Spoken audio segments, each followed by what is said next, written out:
Om Namo Bhagavate Vasudevaya.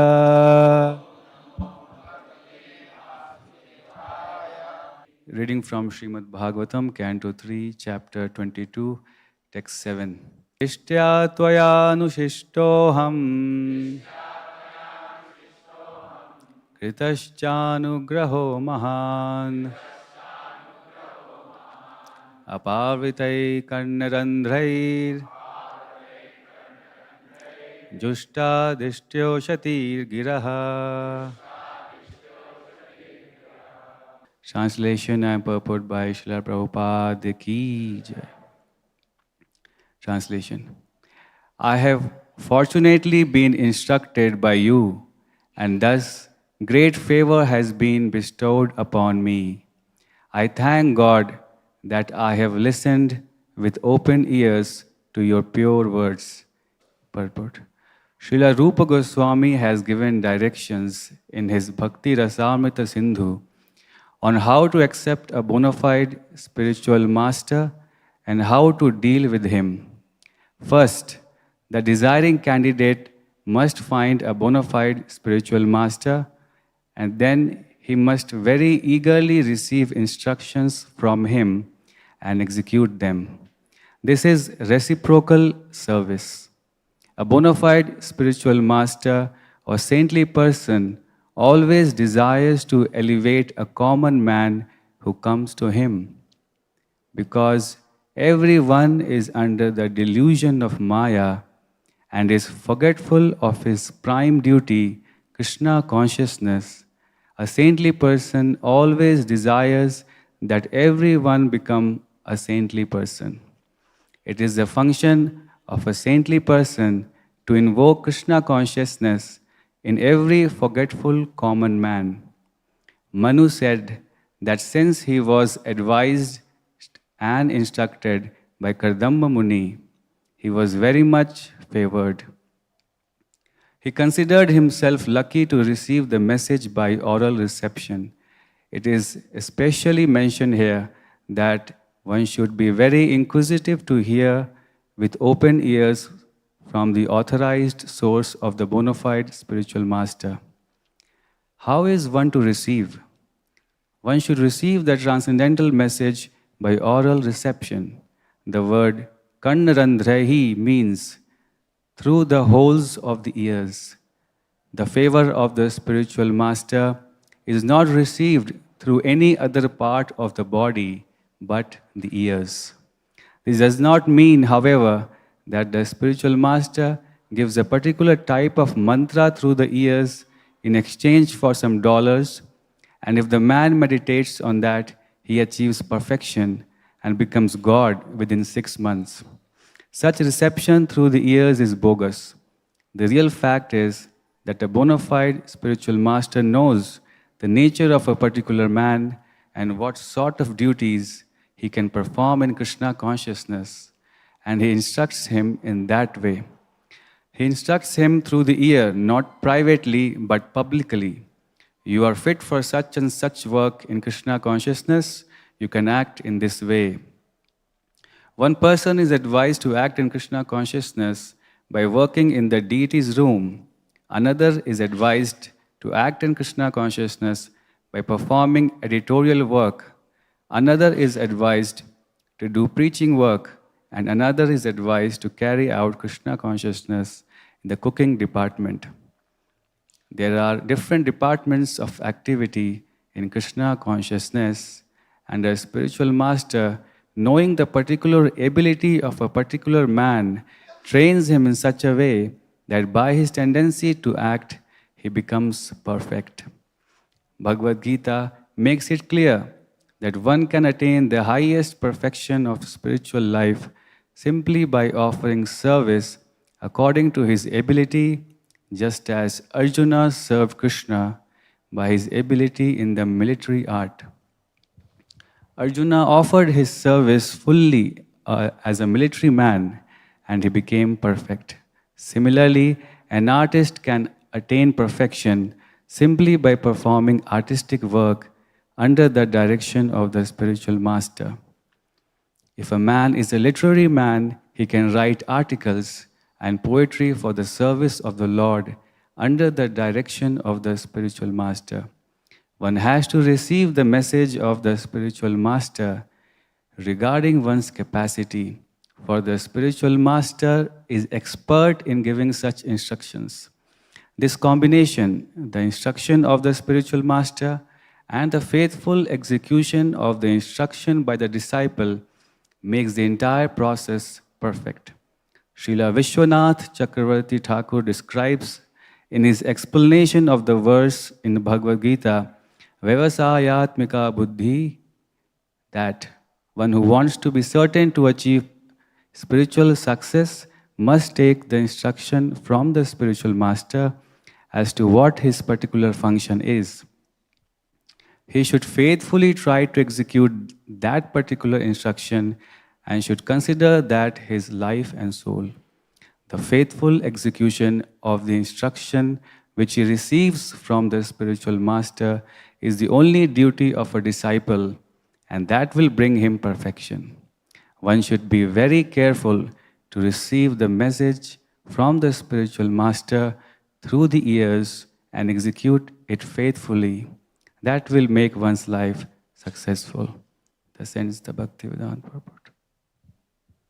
So the Manu is expressing his gratitude. I thank God that I have listened with open ears to your pure words. And he rejoicing in his good fortune, the favor he received by listening to instructions from Kardama Muni. So this is a process of spiritual elevation. This is a process of spiritual growth. This is a process of liberation from material energy. What is the process? The process is oral reception. You have to hear from an authorized source.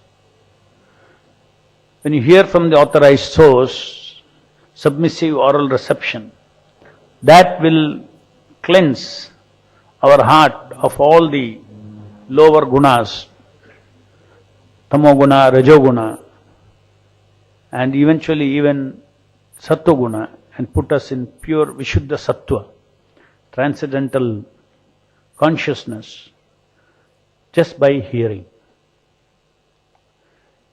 It is not the path of Krishna consciousness.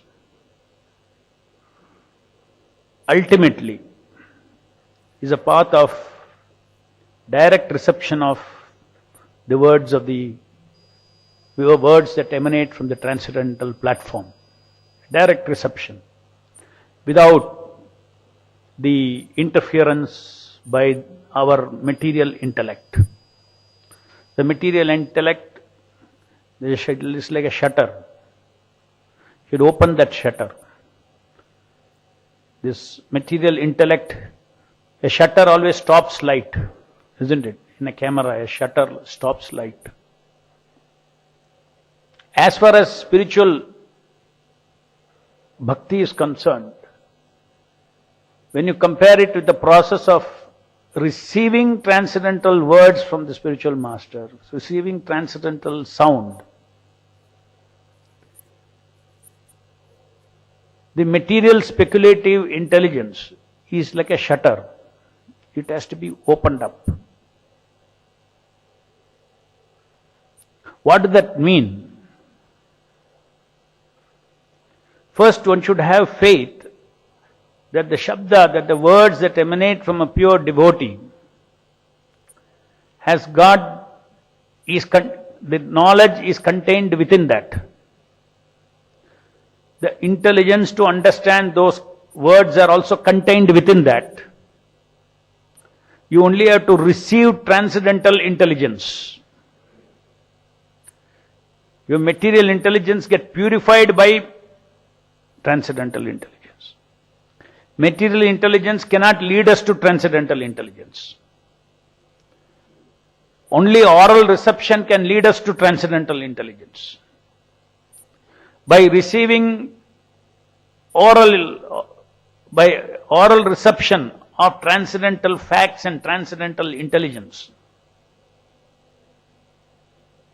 which is contained in those words, The Shakti is there in those, the transcendental knowledge Shakti. Or Vidya Shakti is there in that transcendental words. This is a very mystical process. We don't try to understand Bhaktivedanta purport. Like a college professor tries to understand, like a philosophy professor tries to understand Prabhupada's books. This is not the way we understand, we read. It simply purifies one. By hearing, it simply purifies one. The moment the intellectual shutter comes, then everything becomes stale. Moment intellectual shutter, you take Bhagavad Gita as it is, go on reading, purport to purport, and go on reading. I used to do this. First when I got Bhagavad Gita. It was so nice. Intellect stopped working. Page after page what was going on, went on reading. Wanted to read the purports and not trying to memorize, not trying to assimilate, nothing. Going on, hearing, surrender to Krishna, you're servant of Krishna, surrender to Krishna, you're servant of Krishna. Suppose the intellect had come in between. This I already know, he already told once. I am servant of Krishna, he has told once, I already know. Again he is saying, I am servant of Krishna, I already know. See, intellect means it ends there. Moment you know, it ends there. But moment you have submissive hearing, 1,000 times you hear Prabhupada saying you are servant of Krishna, each time is bliss. Each time it gives energy. 1,000 times you hear Krishna is Supreme Personality of Godhead, each time it gives you energy. But as far as fact is concerned, is only one bit of fact. What is that? Krishna is Supreme Personality of Godhead. But each time you read, every time you hear, you get transcendental. This is a very big secret for spiritual advancement. You have to understand that your real advancement doesn't come from your material buddhi. Sometimes we are all very overconfident about our material intelligence, our rational intelligence. It's very limited. It is a way of growth. It's a starting way of growth of spiritual life. Because we are stuck in our intelligence, we have to purify our intelligence. We have to try to understand with our material logic, material intelligence, we have to try to understand. But you should understand further stages. You should understand that there is another way of simple repeated oral reception. This Shabda has got, this Shabda does not only have intellectual energy there. The transcendental sound has all the energies that is required to drive away all the lower gunas.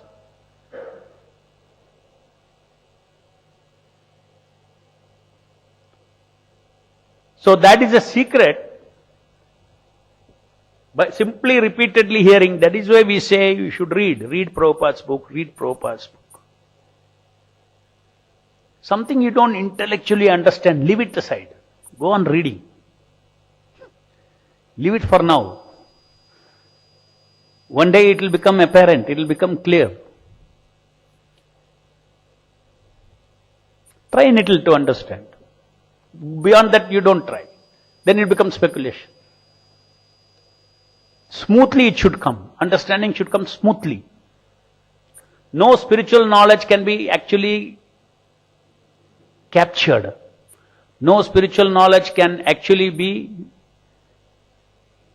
controlled. No spiritual knowledge will stay with you if you have a sense of ownership. Vidya will run away if you have a sense of ownership. You should have a sense of serving that knowledge by giving out that knowledge, hearing repeatedly that knowledge. What is the meaning of sense of ownership of knowledge? Moment in the idea comes, okay, now I know this, it's mine. I am a knowledgeable person. I have it. But in 1 second your knowledge can go.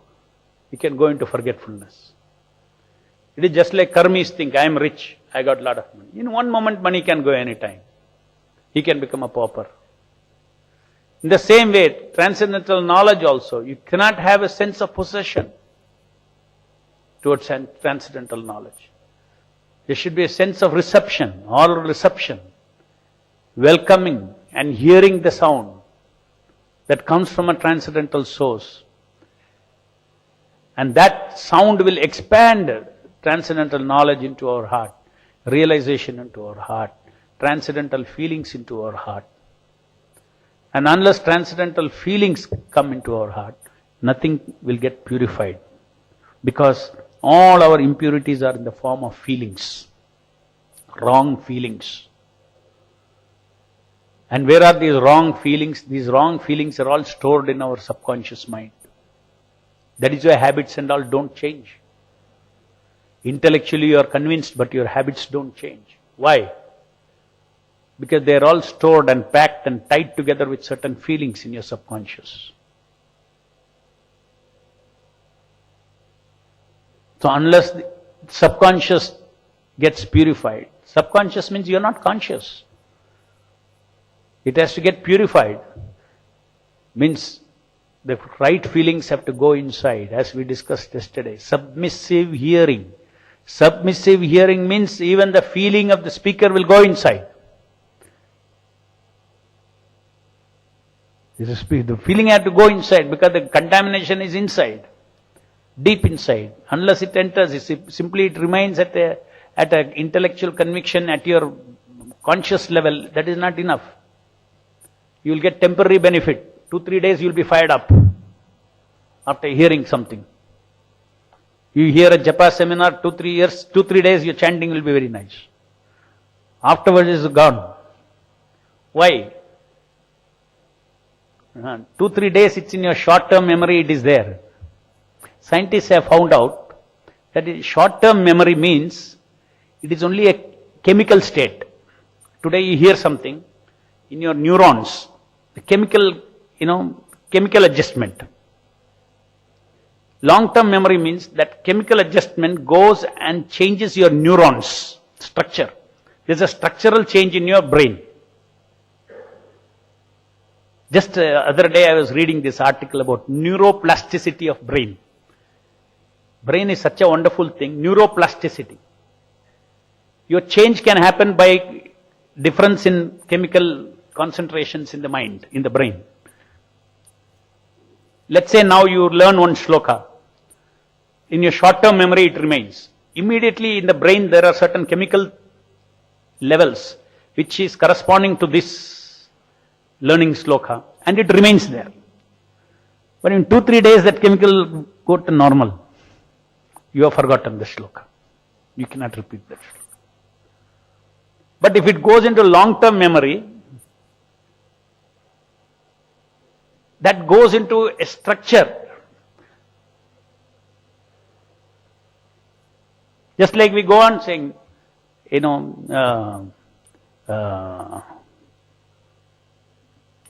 say every day we start with Bhagavatam by chanting, Nityam Bhagavata Sevaya Bhagavati Uttama Shloke Bhaktir Bhavati Naishtiki. Where is this? You are not consciously saying. It has become a structural change in your mind. Let's say first time when you learned that shloka, first 2-3 days, it has not yet become, you will forget it. Now you will not forget it. Because it will just come. Because it's become a structural change in your mind. So anyway, so that is about simple memory thing. So these things have to go deep inside through feelings. Then there has to be a submissive oral reception. That oral reception is so important that it is such a big factor. The word used is karna randrahe, means through the holes of the ears. The favor of the spiritual master is not received through any part of the body but the ears. Now next Prabhupada is touching upon another very, very, very, very important point. One is about, hearing the transcendental knowledge. The rest of the purport Prabhupada is talking about hearing instructions for your service. Whole purport is about, rest of the purport is about it. In earlier days, the Guru used to take only few disciples. Earlier days means just even before the movement, before Bhaktivedanta Thakur, even during Bhaktivedanta Thakur also, how many disciples he had? Bhaktisiddhanta Saraswati, how many disciples? Maybe Bhaktisiddhanta Saraswati expanded into more disciples in Gaudiya Math. First time Bhaktisiddhanta. Otherwise, as per this tradition, spiritual master has accepted some disciples. See, so many things Prabhupada is saying here. Okay. The real fact is that spiritual master knows the nature of a particular man and what sort of duties he can perform in Krishna consciousness, and he instructs him in that way.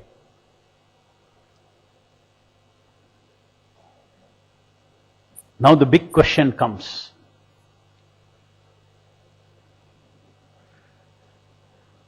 When Prabhupada started this Krishna consciousness movement, he built an institution, temple presidents, GBC, temple presidents, and all these things he set it up. Out of thousands and thousands of disciples, Srila Prabhupada would have directly, instructed what sort of duty, probably, a dozen or 20 or 30 or 50 disciples, or even 100 disciples, he would have instructed.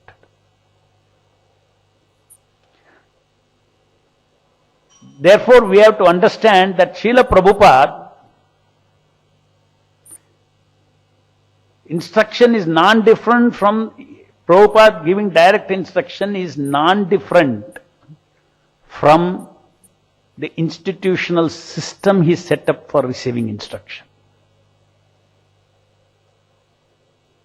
How can it be same? Mysticism.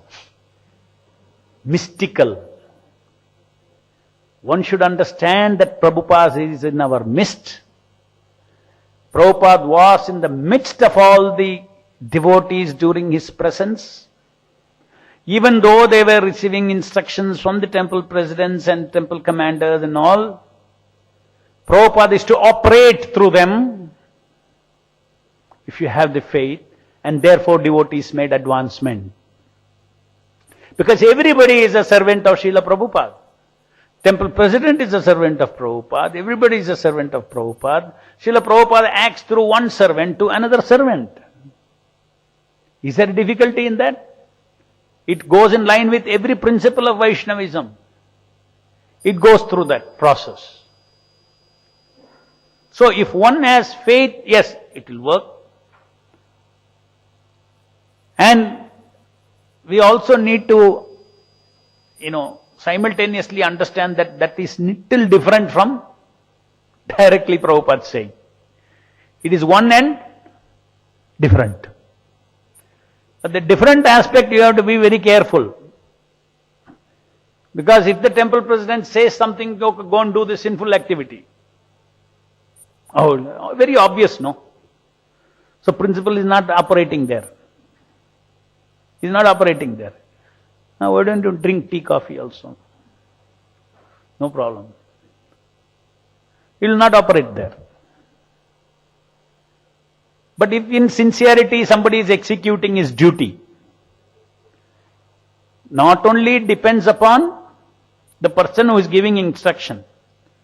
Now we are discussing the problem from the side of the person who is receiving instruction. How will I get similar instruction of what according to my ability, what I should do, all these things, what is it that I should receive from Srila Prabhupada? That is a problem of the receiver. The problem of the receiver is to find, how to get convinced that, my Guru, Srila Prabhupada, is working through this mechanism. He has that faith. He has to have that faith also. If he does not have faith, he will not get the right instruction from the authority. It's a two-way thing. The giver of instruction should represent himself as Srila Prabhupada's servant. The receiver of instruction should have faith. In fact, this is more important. The faith of the person that, I pray to Srila Prabhupada that I get the right kind of instruction from from the system here. Mystically he operates. And once he gets the instruction, then he understands that this is Prabhupada's instruction to me. This is a duty assigned to me. I should execute it meticulously, seriously. As a servant of the servant of the servant, I should execute it. So unless one understands this mystical process in which this works, if one simply thinks, one does not consider that Prabhupada is operating through the devotees who are chanting their 16 rounds, who are following the instruction that given by Srila Prabhupada, who are executing their duties. There are some duty. It is a duty of certain people to give instruction to people who are below. It is a duty. So while doing that duty, that will be when he is chanting 16 rounds, when he is doing whatever Prabhupada has told, that duty will pass down, that right instructions will come. Now this is something sometimes very bewildering to the mind. How can it be exactly, see, he asked me to do now cooking today. How do I know that, just like Prabhupada says, here he says, the spiritual master knows your particular nature and what sort of duties he has to perform, and he instructs him that way. No doubt, we are Prabhupada disciples, so everything is fact. It is acting on us. We are enjoying, or we are part of this process. We are part of this process. Each one of us are part of this process. If you have got a service in the deity room, if you have got a service in the kitchen, it is all Prabhupada is through Prabhupada only it is coming.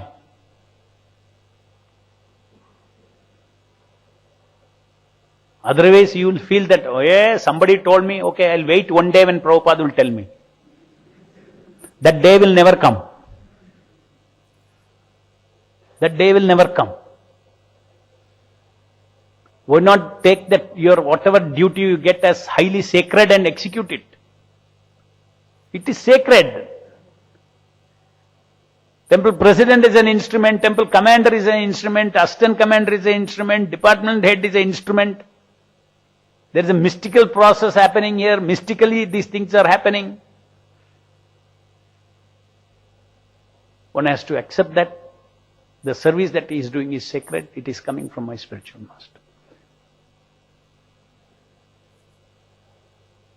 And then sometimes one may think, oh, okay, then they gave me this service, then they thought that is wrong.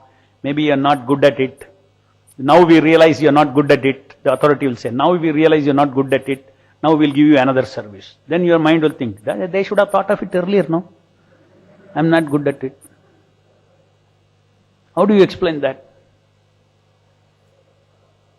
This is another very important point devotee should understand.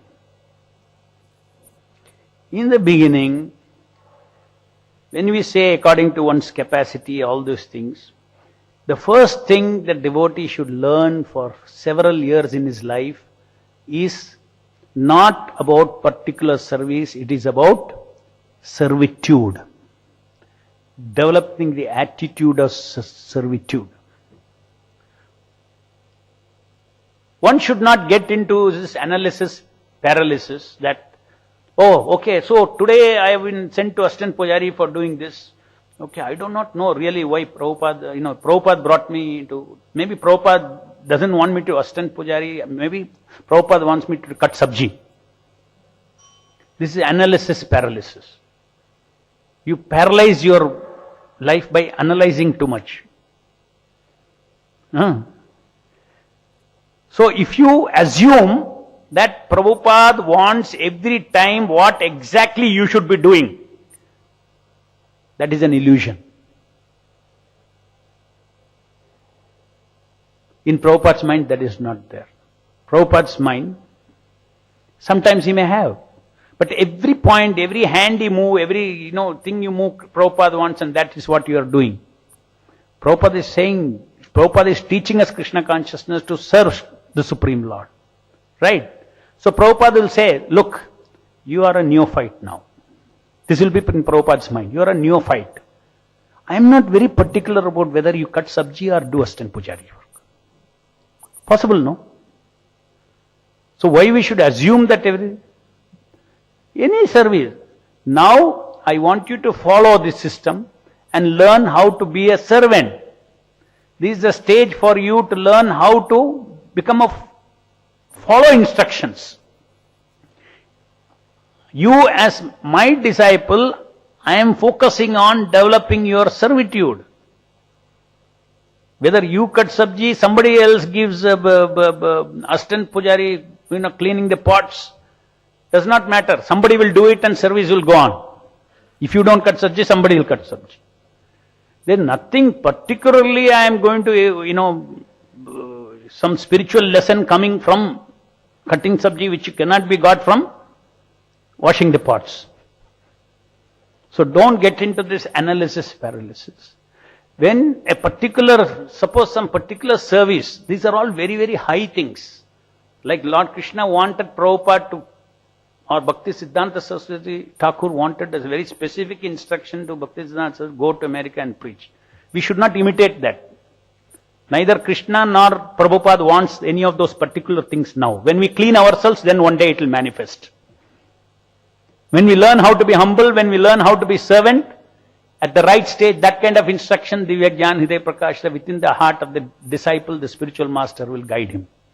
And he will be convinced that I have to do this. He will be convinced I have to do it. Now is a purification stage. We have to purify ourselves. No, I got a dream that I should build a temple in the middle of the Indian Ocean.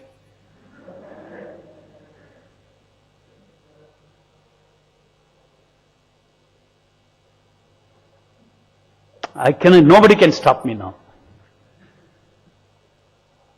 You will go and drown in the Indian Ocean.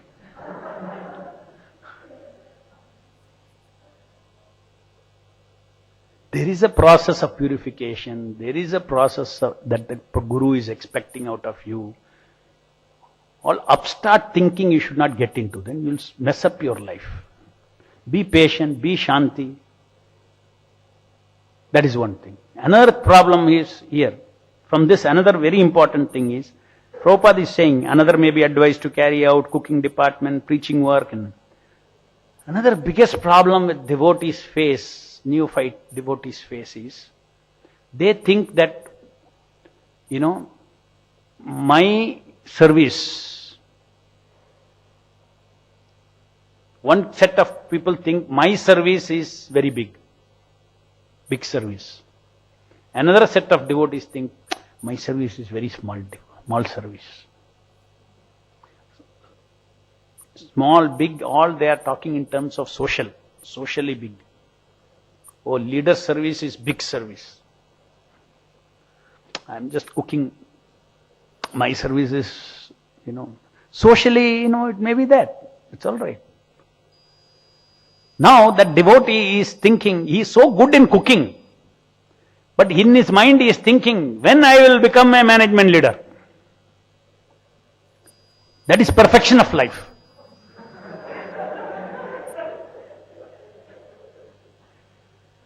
And then because he does not have the guna karma, he will constantly be frustrated. Constantly be frustrated.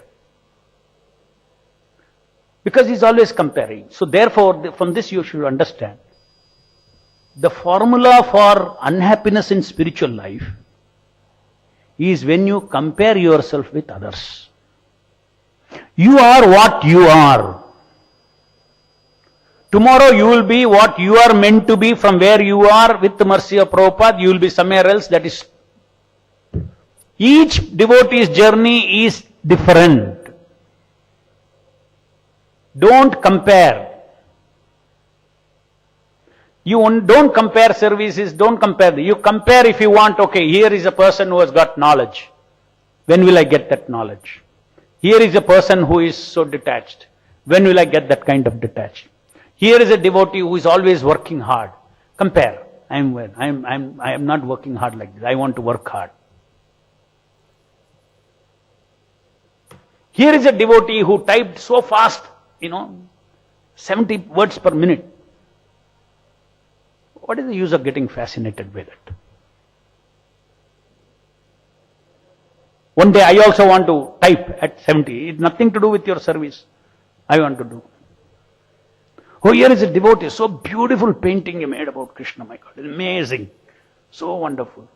Okay, you appreciate, enjoy the picture. That is your right. Now you are thinking, you can't draw one sketch.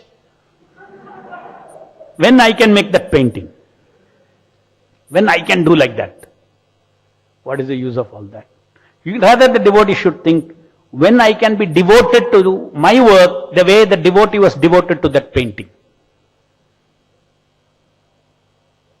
That is the way we should compare, if at all. Because we cannot stop comparing. We are a society, we are a social being, it will always be there. We should compare for getting inspired. We should not compare for getting despaired. I don't know whether there is a word like that in English.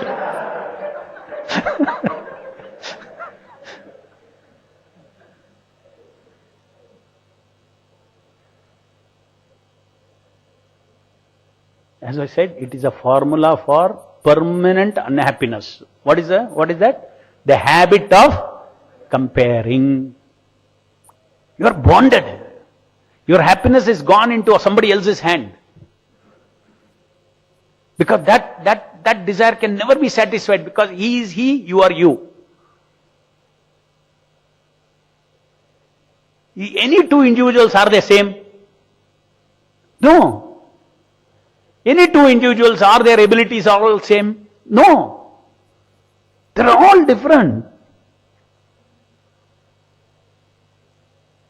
You should think, I am what I am. I am unique in that sense. There is no another second Madhu Pandit. Correct? Those who are very depressed, they compare, and they become what? So depressed. I am nothing, they think. One devotee came to me like that, full of comparison. I am nothing. Because he is always comparing, then he is nothing. Then I told that devotee, is there another human being just like you in this universe? You find out. He said, no. So you are something. You are something unique. You cannot find another person like you in the entire universe.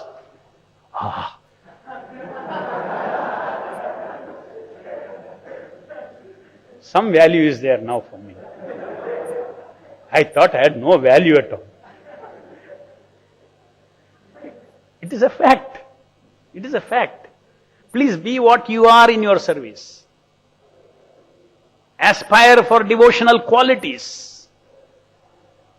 Don't aspire for social rise here, that, this thing, that thing, when I will be temple commander, when I will be this, when I will this. Because you see what happens, this is a material world, is a lauding world. So lauding has got good value in this material world, conditionally. Somebody who has got control over money, control over position, all these things, it gives value. So we don't get bewildered by all these things, because we are left and come. A devotee who thinks he is a temple president is not a temple president. A devotee who thinks I am a temple commander is not a temple commander.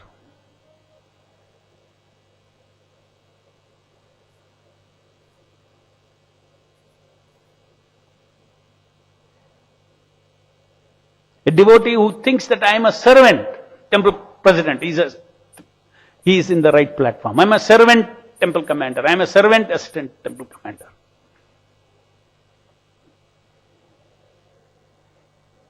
If you enjoy giving instructions, which are very difficult for somebody to follow, if you enjoy giving instruction,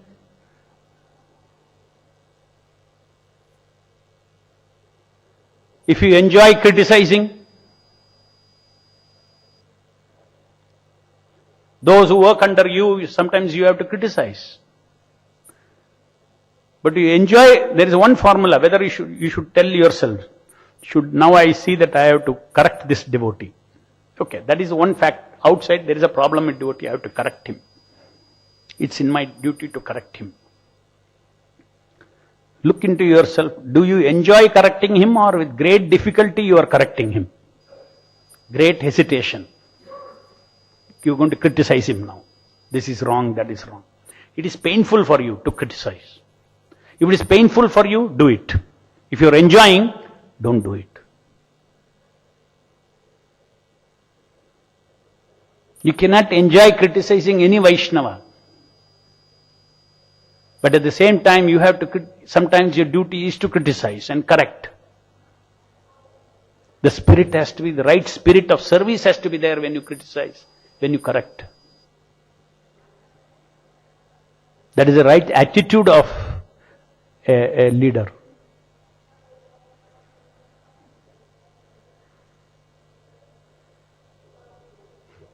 Any questions? Here.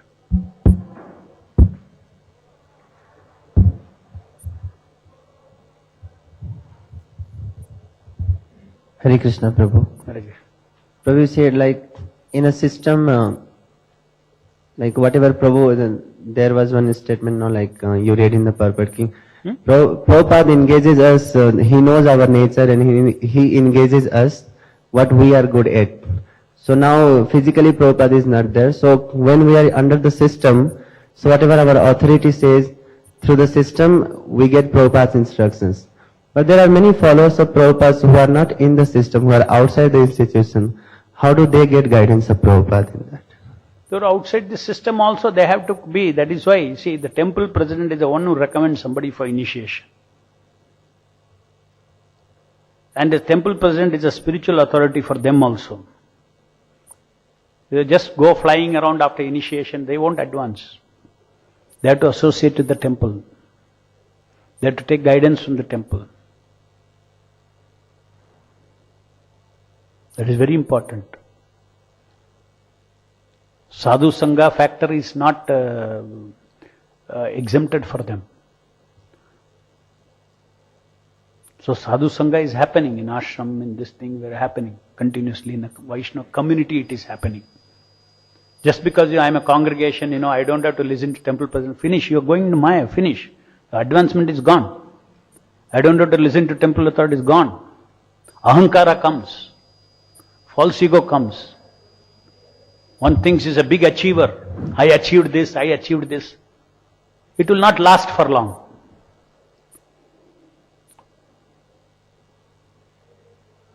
When you distribute books, when you do anything, what does Prabhupada wants? You should not first think that, okay, Prabhupada wants two things, you should always remember. One is my attitude, another is he wants result. He is happy. It's recorded. You distribute more books, Prabhupada is happy. But if your attitude, you are getting more and more puffed up, more and more ahankara, more and more confident. I am doer. And then you are distributing books. Slowly you lose your power. Spiritual power you will lose. You will fall down. Spiritually you will fall down. Your material ability you may be pursuing, but spiritually you will fall down. You will not be able to follow regulatory principles. You will become, you're choked. It's just like a weed. A weed is growing. Success is feeding your false ego. Success is not feeding your soul. Simply lip service you do. Prabhupada's mercy, I distributed so many books. Prabhupada's mercy, I distributed so many. You don't mean what you mean. It's just words you say. But inside you are feeding socially you are feeding your ahankara. So those who are not within the temple atmosphere, those who get initiated, they should be connected to the temple. They should understand that, they should follow the instructions of the authority. Then they are safe. Otherwise, simply going on, it goes on. They won't find happiness. They won't find that spiritual progress. They cannot feel that. Yes. Hare Krishna, Prabhu. Prabhu, you told that if you are enjoying criticism of a Vaishnava, if you are authority of him, if you are enjoying, then don't do it. And if you are, the moment you feel pain in criticizing, then you do it. So, suppose if I am authority and if I have to criticize someone, somebody has done mistake, and I know that I'll enjoy that criticism. So should I wait for the day to come? Not wait for the day. First, you should because you are obligated to do your duty. Yeah. You have this knowledge that without enjoying, try to criticize. If you cannot, please take it to your higher authority, Okay. who may be capable of, without enjoying, criticize. You cannot live. Duty cannot be neglected. The person has to be corrected means he has to be corrected. Somebody has to do the job. So then you should think this is Prabhupada's test. This is an insight test. It's a test that Prabhupada has given me. I should build up my internal thing that I am, while doing this service of telling another jiva something, criticizing, I cannot be enjoying that. It is a service to that devotee. So I have to build up that service mood. I cannot be impulsive. So duty also has to be done. You need not wait for it. Escalation is there. Go to the next level, next level, next level. That way it is safe. Anybody who is an authority, when they criticize, when there are difficult situations, sometimes the devotee very rebellious he becomes. Then you need to give a lauding back. Every time in management, soft thing doesn't work. Right, the person will be completely in Maya. What is the use of showing spiritual humility before him? He'll go more into Maya. So you have to go according to that devotee's consciousness, you have to become very heavy also. So with great difficulty you should become heavy, not enjoy becoming heavy. I don't know that. This is a very, very, for a Vaishnava, this is a very unpalatable job. To criticize a devotee, to get heavy on a devotee, it's not an enjoyable thing. But it has to be done. And when you do it with that difficulty, with that restriction, with that hesitation, you will see it will have the spiritual power to change that devotee. Jai Grandharaj Srimad Bhagavatam ki jai, Jagat Guru Srila Prabhupada ki jai.